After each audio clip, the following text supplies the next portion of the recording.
crois que le diable est sous le contrôle de Dieu, c'est-à-dire que le diable ne peut pas faire ce qu'il veut, il fait ce qu'il peut, ce que Dieu lui permet de faire. Et Dieu contrôle les choses, et c'est comme quand le diable est venu provoquer Dieu en disant « Tu as vu Job ?»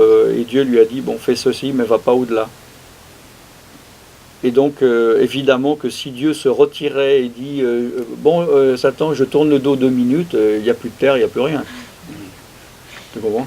D'accord. Dieu est au contrôle. Dieu est au contrôle, aux manettes, t'inquiète pas. Oui, oui. Non, mais c'était un lever de main avant? C'était par rapport à ce que... Après, voilà. J'ai l'impression, moi, que quand plus on chasse, plus ça devient... on est moins attaqué, en fait. Moins attaqué? On est moins attaqué. Ah, ça dépend des gens, je pourrais dire. On est plus résistant. Ah, ça oui. Plus ça, voilà. Ça oui. Et les attaques sont moins nombreuses, mais plus fortes. Ça dépend des gens. Et mais on résiste plus facilement. Ok. Bah, c'est bien, c'est votre expérience. Il y en a qui ont des expériences différentes. J'ai déjà fait Grégory. Ah. Ah, bah voilà. Quand même. Ouais. Je voudrais intervenir. Ouais, intervenez. Parce que comme elle dit, quand on se délivre, voilà. Donc je voudrais dire que si tu acquiers la confiance en Dieu, c'est là où tu n'as pas ces attaques-là. Même si tu les as, tu ne les ressens pas comme avant. Mais voilà. Mais voilà. C'est la confiance en Dieu qui fait que... Je pense que c'est ça aussi. C'est la confiance en Dieu. On se rapproche de plus en Plus de Dieu, voilà. On vit différemment. On le vit différemment. Yes. Non, je te la pose. Non, non, Sans façon? Un non, peu de je la dessert? poserai en privé. Ah, bon. Non, mais t'as qu'à dire, ça ne me concerne pas, c'est un voisin. Enfin, maintenant, t'es grillé, quoi. Mais bon. Ah, ok, d'accord. Oui. Ah oui, en parlant de voisins. Mes voisins, Ah oui, comment vont-ils? ben, en tout cas, je suis tranquille depuis que je bénis leur sommeil. Là. Ah, bah alors c'est bien ça. Ah oui, je sais pas, j'ai pas raconté. Ah oui, d'accord. Non, En non, fait, la dernière version, oui, oui, donc mes c'était... voisins, oui, la nuit. Ouais, voilà, ils font la fête là, toute la ça. nuit. Là, Non, pas la fête, non, des travaux, ou Ouais, des ouais. coups de bâton contre le mur, des choses bizarres. Ouais, mais les vieux, ils dorment pas la nuit, c'est connu. Mais ça ressemble assez à des rituels. Ouais, ouais. Et puis, ouais, j'ai écrit plusieurs fois à la régie, des fois j'ai appelé la police. Ouais. Et après, des fois je combattais, enfin Tu les frappais. Non, mais des Ah. fois je dansais sur une musique qui dit démon dégage. Ouais, ouais. Ah ouais, tu avais dit ça. Ouais. Et ça les faisait arrêter. Mais après, ils commençaient à dire ça. Ouais. Et puis, une fois, quand il tapait, je me suis dit, ah, mais Jésus, il a dit, si on te frappe sur une joue, ben tends l'autre. Ouais. Alors j'ai commencé à dire, ah ouais, c'est Continue. bien, allez, encore. Ouais. Et en fait, j'ai commencé à changer d'attitude par rapport à mes voisins, parce qu'avant, ils m'énervaient, mais après, je trouvais ça marrant, en fait. Ah. Et c'est là où ils ont arrêté alors? Non. Et puis, des fois, il faut des bruits de casserole. Après, je me suis amusée à faire aussi moi-même des bruits de casserole. Ah. Je me disais, ah ouais, c'est bien votre musique, c'est Ah. original. Bon, je disais pas trop, je parlais Ouais, pas fort, mais... Après, une fois, j'ai eu l'idée de bénir leur sommeil. Ouais. Vu que j'avais changé d'attitude, Ouais. c'est plus facile de bénir. Et voilà, ben, c'est ça en fait ce qu'il faut faire. Parce que là, plus aucun bruit la nuit. C'est En bien. fait, je lis leurs esprits qui veulent me nuire Ouais. durant la nuit. Ils sont toujours vivants. Après, je leur balance le sommeil. Ouais. Tu les entends la journée? Ouais, je vais venir. Ah, tu les as neutralisés. Je bénis leur sommeil, je prie qu'il n'y ait aucune insomnie, qu'il y Ouais, ait un très bien. sommeil profond, réparateur, Ouais. même agréable. Faut leur dire, Avec étant, ça, ils savent pas que c'est grâce à toi qu'ils dorment bien. Non? Et donc, il n'y a plus aucun bruit la nuit. Mais maintenant, c'est bizarre. Tu t'ennuies sans depuis bruit. quelques- je les entends plus non plus la journée. Enfin, Ah bah voilà, on y vient. On y vient. ils sont Est-ce que ça sent un peu la viande moisie? Mais en fait, je crois qu'ils sont là, mais ils ont les stores tout tout enfermé. Et puis, T'as prié trop fort, des, ouais. des rituels bizarres, je me suis dit, est-ce que ça existe, les jeûnes de lumière, c'est-à-dire de ne pas voir la lumière Bah, Ah ouais. les démons, ils n'aiment pas la lumière. Ouais. Mais toutes sortes de lumière, même la lumière, disons, à choisir, tu dis à un démon, même une ampoule, Mhm. tu préfères une ampoule 15 watts ou 10 watts, voilà, ils n'aiment pas la lumière. Ouais. Donc, le meilleure chose, c'est d'être dans les ténèbres. D'accord, ouais, parce que là, après, ils disent plus leur. Moi, quand j'ai dit que quand j'étais adolescent, j'étais toujours habillé en noir, j'avais pas toute ma chambre en presque noir, Ah ouais. je vivais la nuit, je n'aimais pas la lumière. Les démons, comme ça, étaient dans la meilleure situation possible. Donc, oui, les démons, ça les arrange d'être toujours dans le noir. Ok, mais ça n'existe pas des jeûnes genre sataniques de. Peut-être, des jeûnes mais alors de je connais lumière, ou je sais pas. Peut-être. Enfin, je veux dire, de ne pas voir la lumière.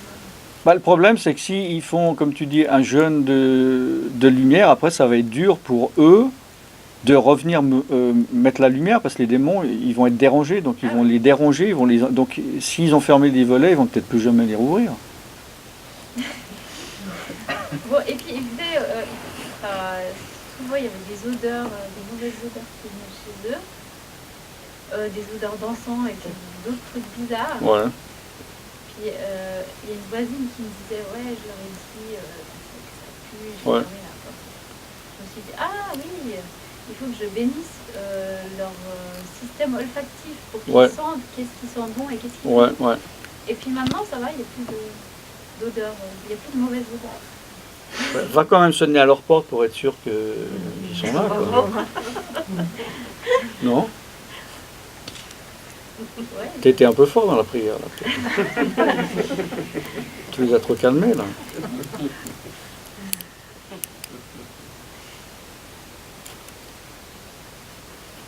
Bah, c'est bien, c'est un bon témoignage. Enfin, s'ils sont pas morts. Bah, j'ai pas pris qui meurent, je les ai bénis. Ah oui, j'ai aussi prié qu'ils soient sauvés. Alors peut-être qu'ils sont dans une phase de repentance. Ouais, peut-être. Ouais.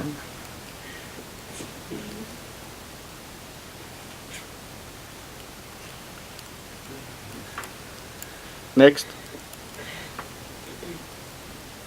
Oui. Ça existe, les groupes sataniques qui tuent des sacrifices d'enfants? Ben oui, il y a beaucoup de... S'ils sont vraiment sérieux, parce qu'il y a des églises satanistes qui sont pas très... Voilà, qui sont folkloriques. Hein. Ouais. Mais les vrais, ils sont obligés de faire des sacrifices, parce que pour devenir, par exemple, un prêtre sataniste, tu es obligé, par exemple, de sacrifier ton premier-né. Garçon, normalement. Donc, bien sûr, ils sont obligés de faire des sacrifices animaux et humains, ça c'est certain. Oui. Oui, enfin, en fait, les pédophiles, bon, quand ils font ça dans des rituels sataniques, Oui. qu'est-ce que ça leur apporte en fait? Qu'est-ce qu'ils arrivent à prendre de ça? Est-ce que c'est pour vivre plus longtemps ou... Enfin, j'arrive pas à... Moi, j'ai jamais fait de satanisme. J'étais pas dans un groupe sataniste. Hein. Des fois, on dit dans mon témoignage, même dans les églises, ancien sataniste, mais c'est pas le vrai mot. Ah oui. Parce que j'étais pas dans l'église sataniste, voilà. Mais je sais pas exactement quel sacrifice est utile à quoi.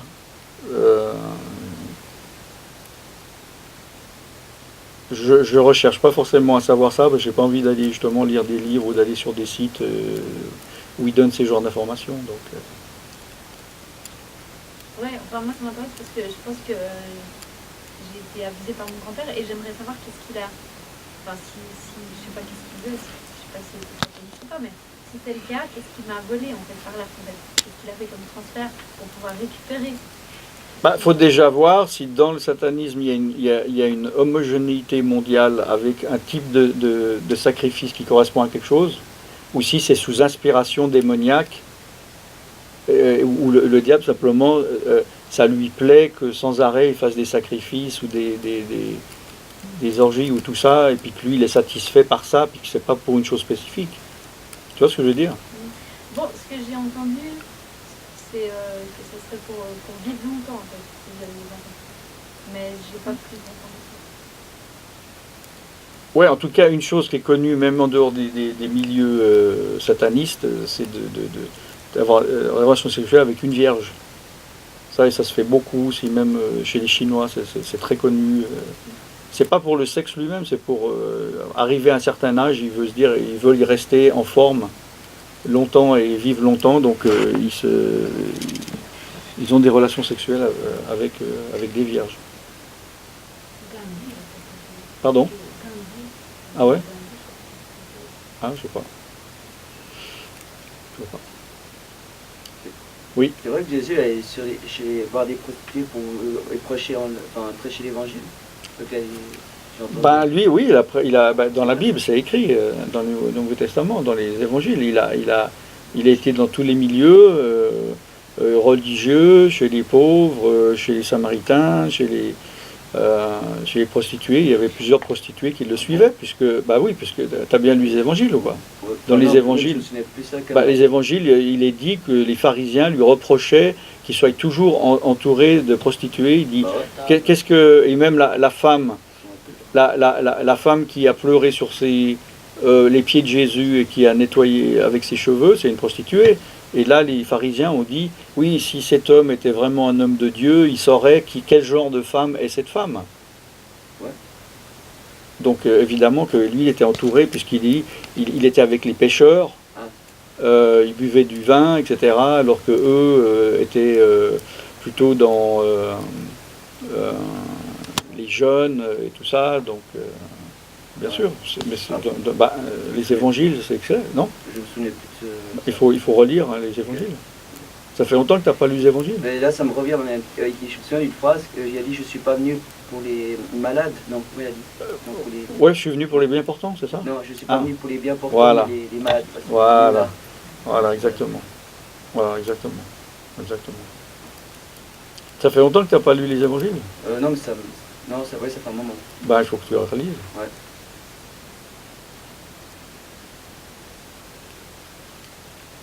Next.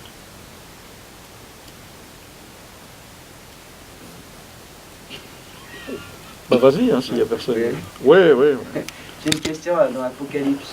Ouais. Il dit, Michael et ses anges combattirent le dragon. Mickey? Non, Michael. Ah bon, là tu me... Mais pourquoi ils ont dû combattre C'est vrai, ça, dans le ciel, il y avait vraiment une bataille. L'Apocalypse, il ne parle pas du passé, il parle du futur. C'est ce qui va se passer.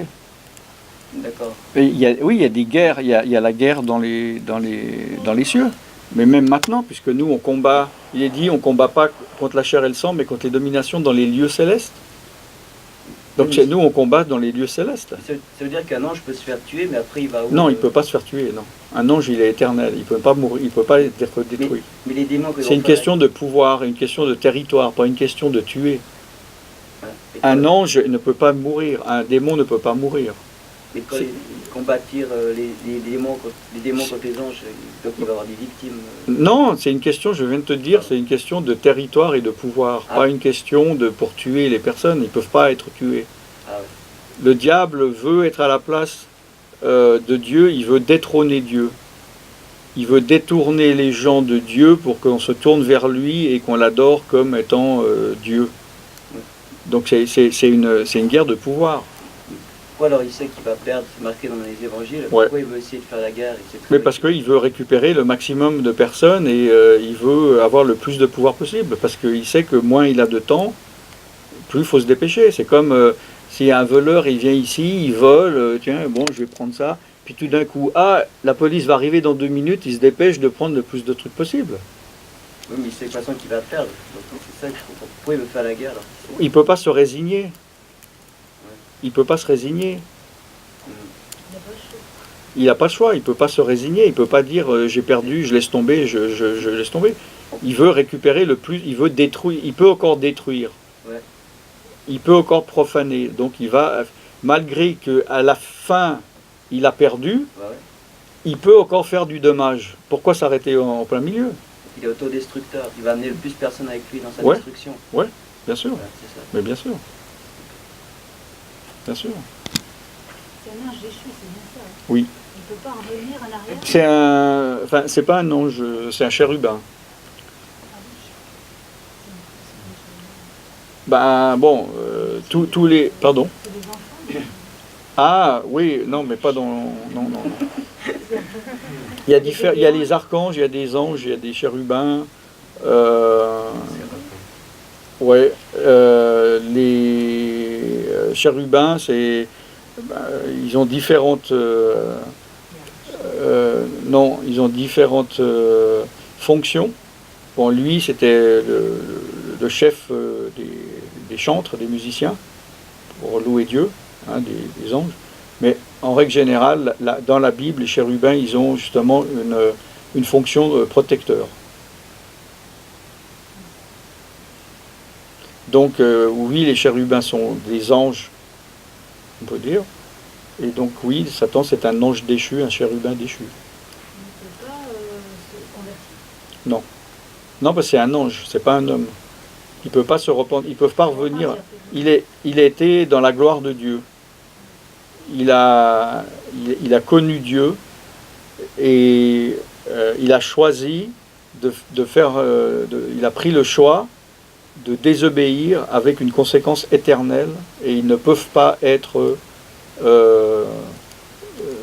redeemed, rachetés. Ils n'ont pas de sang, ils sont pas faits de chair et de sang. Ils n'ont pas la faiblesse des êtres humains. Ils étaient en toute connaissance de cause. Et il n'y a aucune manière de racheter les anges déchus. Oui. Bah, le diable et les démons, c'est nos ennemis. Est-ce qu'on est censé les aimer? Parce qu'il faut aimer ses ennemis. Non, il parlait des êtres humains. Ah, non, non, il ne faut pas pousser. Non, Jésus parlait, dans le contexte dans lequel il a dit, il parlait des êtres humains. Puisqu'il parlait par rapport à la différence avec la loi de la première alliance, il comparait par rapport à comment se comporter aux autres. On ne doit pas évidemment l'aimer, mais par contre, comme il est dit, on doit respecter, on ne doit pas hein? Injurier. Voilà, on ne doit pas injurier comme il est dit dans la Bible, on ne doit pas trop profiter. Moi, des fois, j'ai des tendances, des fois, quand je chasse les démons, mais je me dis, non, je veux pas, quoi, tu vois. Quand on arrive à un point où il est vulnérable, et puis il est là à dire, ah, s'il te plaît, maintenant, oui, je vais être gentil, laisse-moi ici. Faut pas, voilà, faut les respecter, mais faut pas avoir pitié. Parce que les injurier, ça ferait quoi?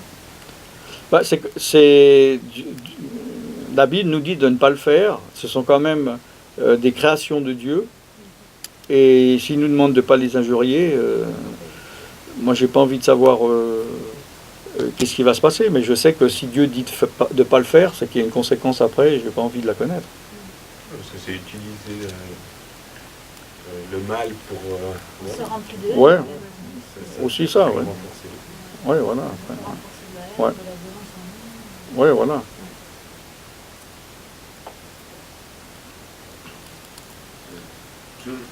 Oui, mais en général, tes questions, ça devient de pire en pire avec le temps. Je sais pas, des fois, après, tu vas partir dans... Non, mais c'est une question avec Jésus. Jusque-là, ça a été, c'est bien, C'est bravo. une Hein. question avec Jésus. Ok. Chaque fois quand je prêche Jésus, je dis que Jésus, c'est vraiment l'amour.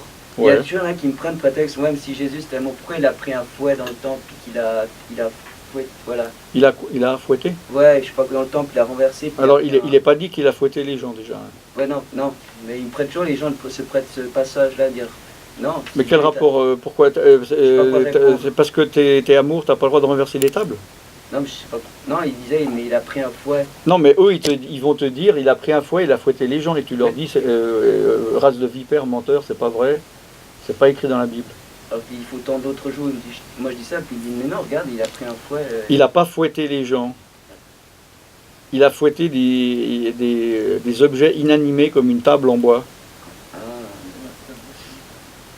Ah ouais, donc ouais, je peux le dire. Tu vois, je veux dire. Il n'a pas aimé les tables. Ouais.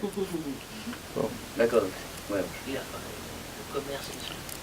Ouais. Il a maudit un figuier, mais il n'a pas... Voilà, c'est pas un être humain. Il a quand même dit, tu vas être prêt à haïr ta mère, ton père, tes frères, ta famille, Oui, pour m'adorer ou quelque chose comme ça. oui, mais ça ne veut pas dire de manifester sa haine, ça veut dire qu'on doit mettre Dieu en premier. on doit aimer Dieu de tout son cœur. Donc à choisir entre Dieu et son père ou sa mère qui va dire, mon père et ma mère va me dire, ah, je suis ton père et ta mère, adore tel Dieu, je dois dire non, j'aime Dieu et je vais haïr ce que vous êtes parce que vous n'aimez pas Dieu. Ça ne veut pas dire qu'on doit les dérespecter. Ouais, français, il manque tellement de mots.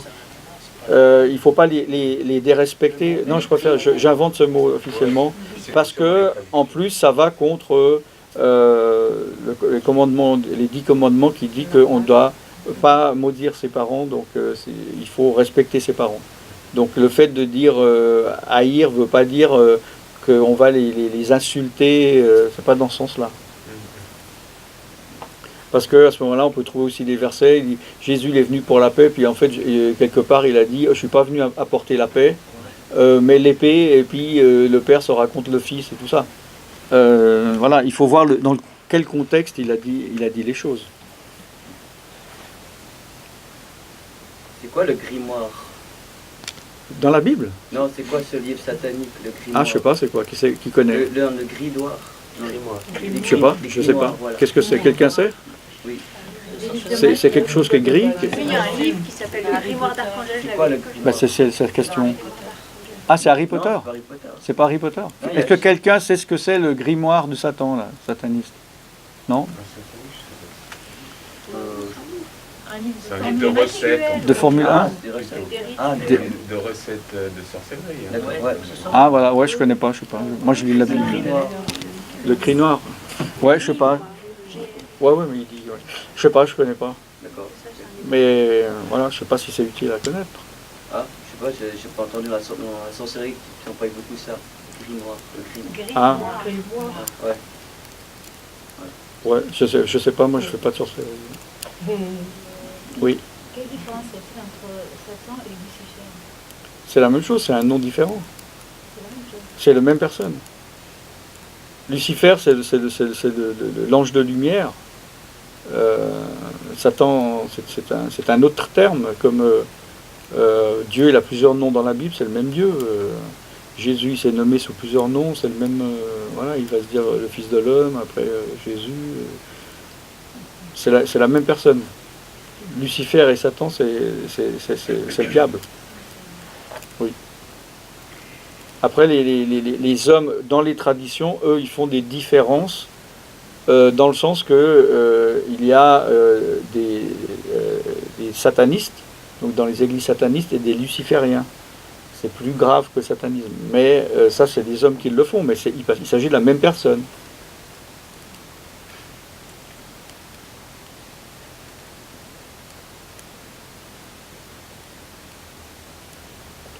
Ouais. Là, si jamais j'ai le verset avec, quand Jésus a utilisé quoi? Ouais, vas-y. Ah, Alors Jean 2, 14, 16. Il trouva dans le temple des vendeurs de bœufs, de brebis et de pigeons et les changeurs assis. Ayant fait un fouet avec des cordes, il les chassa tous du temple, ainsi que les brebis et les bœufs. Il dispersa la monnaie des changeurs et renversa les tables, et il dit aux vendeurs de pigeons, ôtez cela d'ici, ne faites pas de la maison de mon père une maison de trafic. Donc j'ai déjà expliqué ici pourquoi est-ce qu'il l'a fait, est-ce que vous vous souvenez? Quel était le problème? Je l'ai dit il n'y a pas longtemps.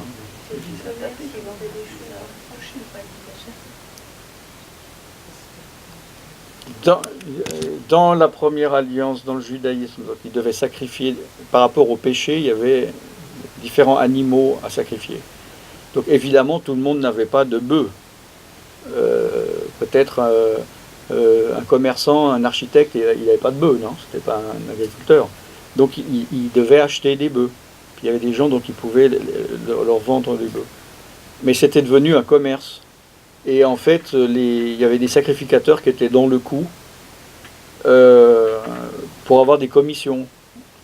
Et par exemple, dans la première alliance, il est dit que même les pauvres, ils doivent être capables de donner des sacrifices. C'est pour ça qu'il y avait les sacrifices des oiseaux.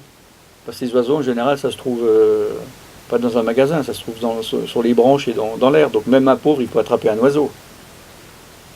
Et donc ce que faisaient ces gens, c'est que le gars, il arrivait avec le pauvre, il arrivait avec son oiseau, puis eux disaient « Ah non, ça c'est pas agréé de Dieu, ce que je vends c'est agréé de Dieu parce qu'on est devant le temple. » Donc ils profitaient et ils gagnaient de l'argent de manière frauduleuse. Et Jésus n'a pas supporté ça parce que justement il dit quoi, le zèle de mon Père me dévore. Le zèle de ta maison. Voilà. Donc c'est pour ça qu'il était énervé avec eux, parce qu'en fait dans la Bible ils avaient le droit de vendre des animaux pour le sacrifice, mais là c'était vraiment pour premièrement faire de l'argent, ne pas agréer les animaux que eux-mêmes amenaient, et en plus apparemment, historiquement, ça serait très probable que c'était même pas des animaux approuvés de Dieu, donc sans défaut. Donc ils vendaient des animaux de seconde main, de troisième catégorie. Donc là, Jésus, il a pété un plomb. Oui. Parce que les nazis, ils prenaient ce prétexte, ce passage de la Bible pour fouetter les juifs. Ah, ok, Regardez, d'accord. on peut fouetter Jésus. Ils auraient mieux fait de lire la Bible parce que il n'a pas fouetté les juifs. C'est comme si, quand je dis, si Jésus, regarde, il dit tourne la main alors qu'il fouette. Voilà, il change. Ouais, mais ils n'ont pas bien lu la Bible Ouais, parce c'est que il n'a pas frappé les juifs. Voilà, c'est ça. Donc tu peux aller dire, si tu connais des nazis, qu'ils se sont trompés. Ouais.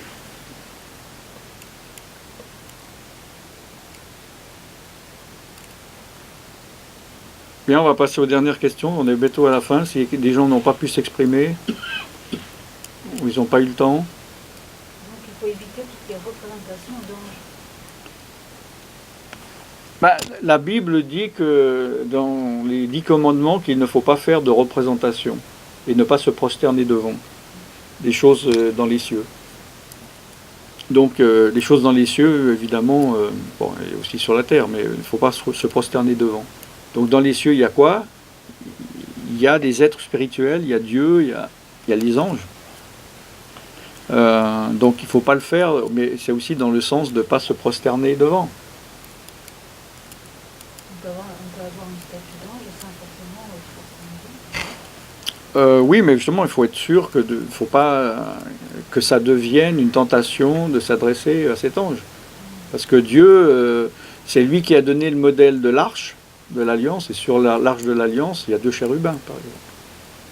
Et justement, ils ne sont pas là pour être adorés. Mais après, on peut... il y a des doctrines, par exemple chez les juifs orthodoxes et ultra-orthodoxes, comme il est dit de ne rien faire de représentation sur la terre et dans le ciel, ils disent justement on n'a pas le droit de faire des statues, on n'a pas le droit de faire des paysages, on ne peut pas avoir de photos, on ne peut pas avoir de peinture, voilà. Ils n'ont rien chez eux. Mais bon, il est bien dit de ne pas se prosterner devant, de ne pas avoir de représentation de se prosterner devant. Mais de toute façon, à partir du moment où on ne sait pas comment un ange est, ça va forcément être l'archétype des anges dans le subconscient collectif. Qui vient de où? Qui vient des artistes catholiques du Moyen-Âge.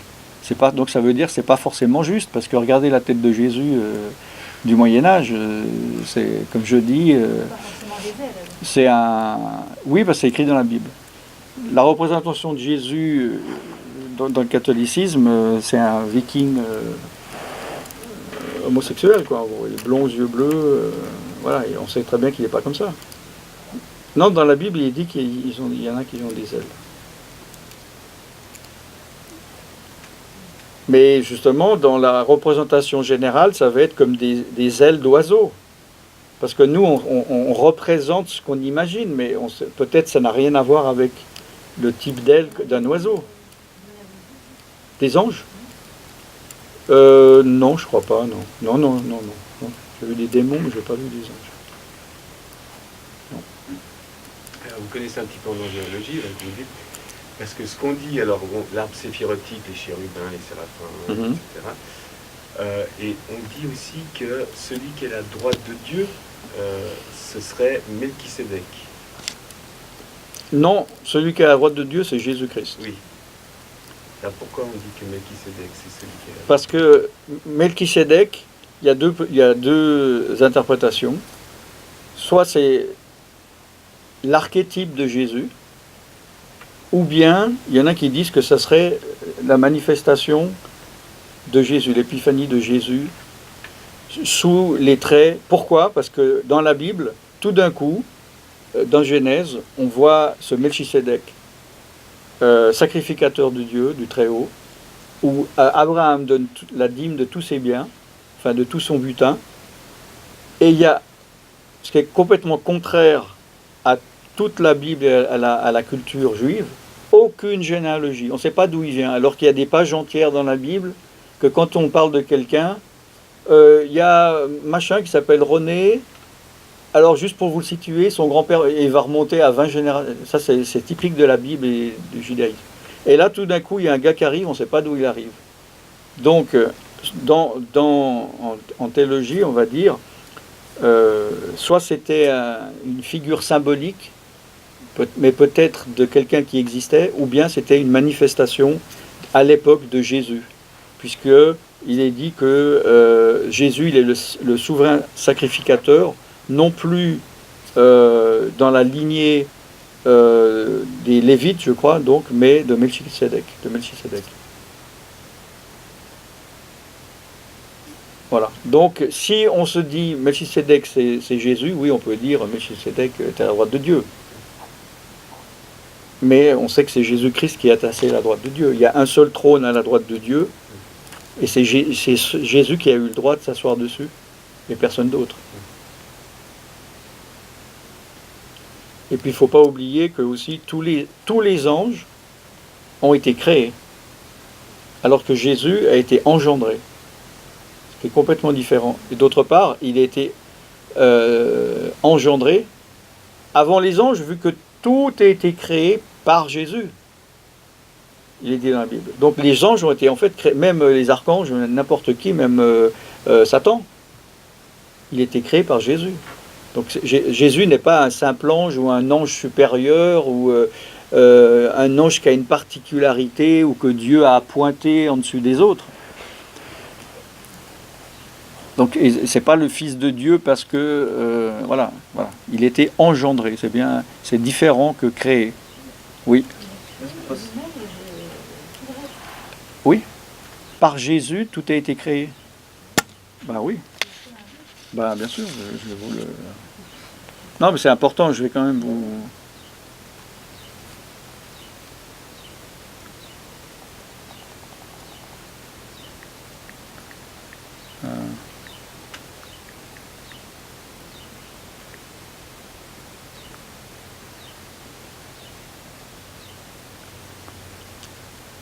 Donc Jésus, Colossiens 1,15, Jésus est l'image du Dieu invisible, le premier-né de toute la création.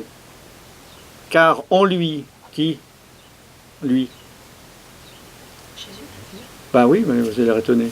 Car en lui ont été créées toutes les choses qui sont dans les cieux. Qu'est-ce qu'il y a dans les cieux? Allô? Qu'est-ce qu'il y a dans les cieux?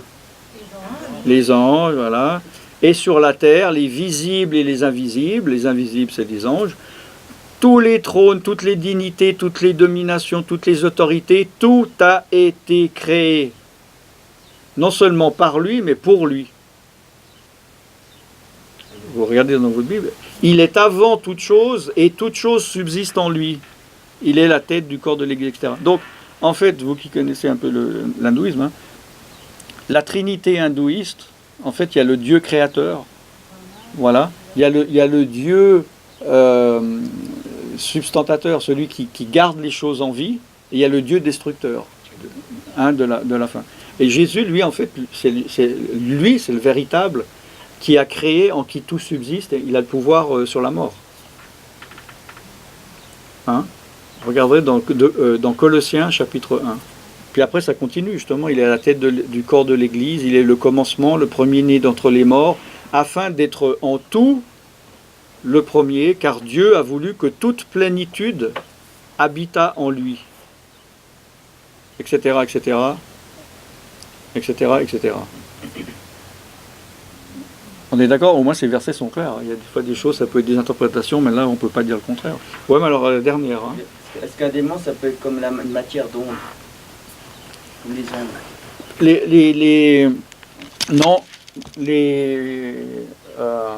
parce que les ondes, c'est matériel. Les ondes font partie de cette terre. C'est fait d'atomes. Les ondes. Je sais pas quoi, c'est quelle matière? D'atomes. On est d'accord. Les ondes radio, c'est par rapport à ce monde matériel fait d'atomes. C'est pas dans le monde spirituel. C'est invisible. C'est invisible, oui. Non, mais c'est pas parce que c'est invisible. Le vent, c'est pas spirituel, il est invisible. Oui, c'est vrai. Donc c'est pas parce que quelque chose est invisible. Moi, si maintenant je vais dans la pièce d'à côté, je suis invisible, ça fait pas de moi un ange. Tu comprends ce que je veux dire?